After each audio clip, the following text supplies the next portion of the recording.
তোমরা পিছনের বোর্ডে দেখতে পাচ্ছ যে খুবই গুরুত্বপূর্ণ সিগনিফিকেন্ট একটা টপিক বাংলা দ্বিতীয় পত্রের, আর সেটি হচ্ছে সমাস।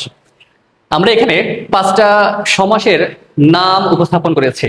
এখন এই 5টা সমাসের মধ্যে প্রথমটা হচ্ছে তোমরা, ত্রিফলা, গৃহস্থ, নিমতেত, সর্বশেষ বিনা পানি। এখন আমরা যে কাজটি করব সেটি হলো যে পরীক্ষায় কিন্তু তোমাদের এরকম করে একাডেমি যারা এইচএসসি তে আছো এরকম করে 8টা সমাস থাকবে, সেখান থেকে বেছে বেছে 5টা লিখতে হবে। তো যেহেতু এখানে জায়গা কম, এই জন্য প্রথমত আমরা 5টা সমাসের ব্যাস বাক্য এবং কেন ওই সমাসটা হলো সেটা আমরা ব্যাখ্যা করব। দেখো, প্রথমটা হচ্ছে তোমরা। বিশেষ করে এই যে আমরা, তোমরা, তারা, এই যে সমাসগুলো, এইগুলোকে বলা হয় দ্বন্দ্ব সমাস। কেন? এর মধ্যে 2 বা ততোধিক ব্যক্তির উপস্থাপন আমরা দেখতে পাচ্ছি। যেমন তোমরাকে যদি আমরা ব্যাস বাক্য করি তাহলে সেটা দাঁড়ায় সে ও তুমি। সে ও তুমি কি দাঁড়ায়? সে ও তুমি, অর্থাৎ সে ও তুমি মিলে হয় তোমরা। আমরা জানি যে পূর্বপদ পরপদ যদি উভয়ই প্রধান হয়, ব্যাস বাক্যে যদি ও থাকে, তাহলে সেই ক্ষেত্রে আমরা বলবো এটা হলো দ্বন্দ্ব সমাস। এবং অবশ্যই দ্বন্দ্ব যে বানানটা দয়ব, দন্ত নয় দয়ব, এটা কিন্তু অবশ্যই তোমরা খেয়াল করো। অনেক সময় দেখা যায় যে দয়ব দন্ত নয় ধ দিয়ে দাও বা ব ফলাটা দাও না, এটা অবশ্যই খেয়াল রাখবা। তাহলে এই যে তোমরা, এটা কি সমাস? দ্বন্দ্ব সমাস। আর ব্যাস বাক্য কি হবে? সে ও তুমি। আর দ্বন্দ্ব সমাসের বৈশিষ্ট্য যে সমাসের পূর্বপদ পরপদ দুটাই প্রধান এবং ব্যাস বাক্য বা ভাঙলে পরে কি হয়? ও আর এবং এই যোজকগুলো আসে, বিশেষ করে ওটা বেশি হয়। দেখো, আমাদের পরের প্রশ্নটি হচ্ছে ত্রিফলা। দেখো, এখানে যদি আমরা 2টা অংশে ভাগ করি, ত্রি একটা অংশ আর ফলা একটা অংশ। এখন আমরা জানি এই ত্রি মানে হচ্ছে 3। যে সমাসের পূর্বপদে সংখ্যাবাচক এবং পরপদ একটা নাউন থাকে বা বিশেষ্য থাকে, এবং এই দুইটার ব্যাস বাক্য যখন আমরা করব তখন মাঝখানে একটা সমাহার কথাটি আসে, এরকম যদি হয় তাহলে সেই বৈশিষ্ট্য অনুযায়ী সেই সমাসটাকে আমরা বলবো দ্বিগু সমাস। তাহলে ত্রিফলা সব থেকে ভালো হয় এই ত্রি কথাটা লিখে, এই ত্রি শব্দের অর্থ কি?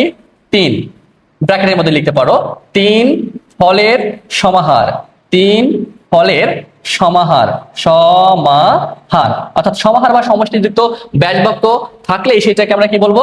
দ্বিগু সমাস। এবং অবশ্যই দ্বিগু বানান খেয়াল রাখবা, দয়বরস্যি গয়রস্যু, দয়বরস্যি গয়রস্যু। ঠিক একইভাবে এই যে চৌরাস্তা, পঞ্চনদ, ষড়ঋতু, সপ্তর্ষি, প্রত্যেকটা দেখা যাচ্ছে পূর্বপদের সংখ্যা থেকে। এরকম সংখ্যা যুক্ত সমাসকে আমরা দ্বিগু সমাস বলবো, এবং অবশ্যই ব্যাস বাক্যে সমাহার থাকতে হবে। এবং এই দ্বিগু সমাস হচ্ছে পরপদ প্রধান। যেমন দ্বন্দ্ব সমাসে পূর্বপদ পরপদ দুইটাই প্রধান, কিন্তু এইটাতে শুধুই ফলটাই প্রধান। ত্রিফলা মানে কি? যেখানে আমলকি, হরিতকি, বহেরা, এই 3টা ফলের সমন্বয় এক করলে সেটাকে আমরা বলি ত্রিফলা। 3টা মুখ্য না, মুখ্যটা হচ্ছে ফল, যেখানে 3টা ফলের সমন্বয় আছে। আমাদের তৃতীয় যে সমাস সেটি হচ্ছে গৃহস্থ।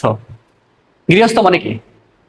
বিশেষ করে বাড়িতে বা গৃহে যে বা যারা থাকেন তাদেরকে গৃহস্থ বলে। বিশেষ করে মা সম্প্রদায় যারা আছেন তাদেরকে গৃহস্থ বলা হয়। তো এখন এই যে গৃহস্থ, আমরা জানি যে আমাদের গুরুত্বপূর্ণ একটা সমস্যা হচ্ছে তৎপুরুষ, যেখানে দেখা যায় যে বিভক্তিগুলো লোপ পেয়ে কিন্তু এই তৎপুরুষ সমাসটা গঠিত হয়। কিন্তু তৎপুরুষ সমাসে বিভক্তি লোপ পাওয়া ছাড়াও আরো 3টা ব্যতিক্রমী নিয়ম আছে বা পন্থা আছে। তার মধ্যে একটা হচ্ছে উপপদ তৎপুরুষ, একটা হচ্ছে অলুক তৎপুরুষ, আর একটা হচ্ছে নং বা নয় তৎপুরুষ, যেখানে কোনো বিভক্তি লোপ পায় না বা বিভক্তির বিষয় থাকে না। তার মধ্যে একটা হচ্ছে গৃহস্থ। এখন উপপদ তৎপুরুষ সমাসের বৈশিষ্ট্য হচ্ছে যে সমাসটা এক কথায় প্রকাশ থেকে এসেছে এবং ব্যাস বাক্য বা ভাঙলে পারে যে এই কথাটি লাস্টে থাকে। যেমন দেখো, যদি বলা হয় জাদুকর, মানে জাদু করে যে, বাজিকর বাজি করে যে, খেচর আকাশে চড়ে যে, ঠিক একইভাবে গৃহস্থ এটার ব্যাস বাক্য হবে গৃহে থাকে যে। কি হবে? গৃহে থাকে যে, গৃহে থাকে যে, অর্থাৎ এই যে কথাটা লাস্টে থাকবে। আর যদি মাঝে থাকে সেটা কিন্তু সাধারণ কর্মধারয় সমাস হয়ে যায়। তাহলে এটাকে আমরা বলবো কি সমাস? উপপদ তৎপুরুষ সমাস। উপপদ তৎপুরুষ সমাস।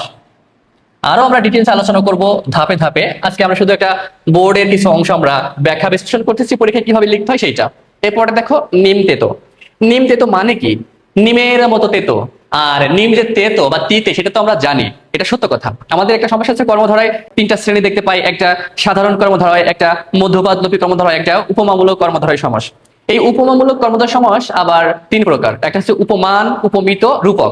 তো যাই হোক, যে সমাসটা দেখা যাচ্ছে যে পূর্বপদে বিশেষ্য থাকে, পরপদে বিশেষণ, এবং তাদের যে কানেকশন বা সম্পর্ক সেটা সত্য, এরকম সমাসকে উপমান কর্মধারয় সমাস বলে। আর উপমান কর্মধারয় সমাসের ব্যাস বাক্যে সবসময় কি হয়?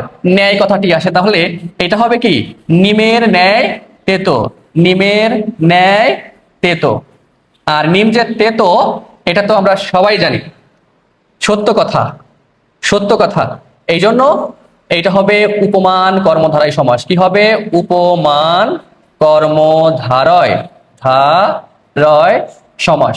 যেমন যদি বলা হয় সিঁদুর রাঙা, সিঁদুর তো রাঙাই হয়, রক্ত লাল, রক্ত তো লালই হয়। এরপরে আরো যদি বলি তুষার শুভ্র, তুষার তো সাদাই হয়, শুভ্র।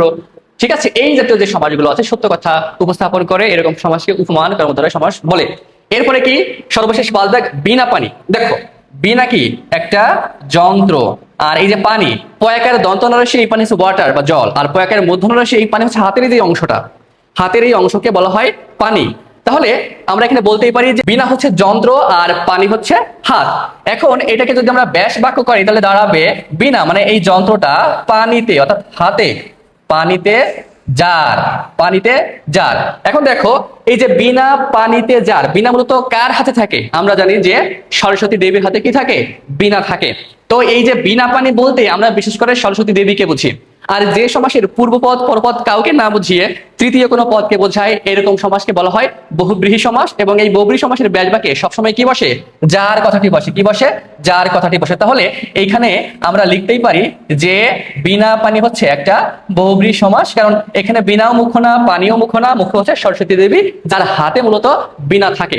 তো আশা করি আমাদের এই যে আজকের আলোচ্য বিষয় 5টি সমাস, ব্যাসবাক্য এবং সেটা কেন ওই সমাসটা হলো সেটা আমরা বিশ্লেষণ করলাম। এবং আশা করি আমরা পরবর্তীতে ধাপে ধাপে সমাসের প্রত্যেকটা বিষয় আমরা একদম সম্পূর্ণরূপে আমরা সমাধান করব। এবং আশা করি আমাদের এই ক্লাসগুলো করার পর সমাস বা ব্যাকরণ বা সাহিত্যের অন্যান্য বিষয় নিয়ে তোমাদের আর কোনো সংকোচ বোধ বা ভয় বা শঙ্কা থাকবে না। ভালো একটা রেজাল্ট করবা সেই আশাবাদ ব্যক্ত করে আমরা আজকের মতো ভিডিওটা শেষ করছি। ধন্যবাদ।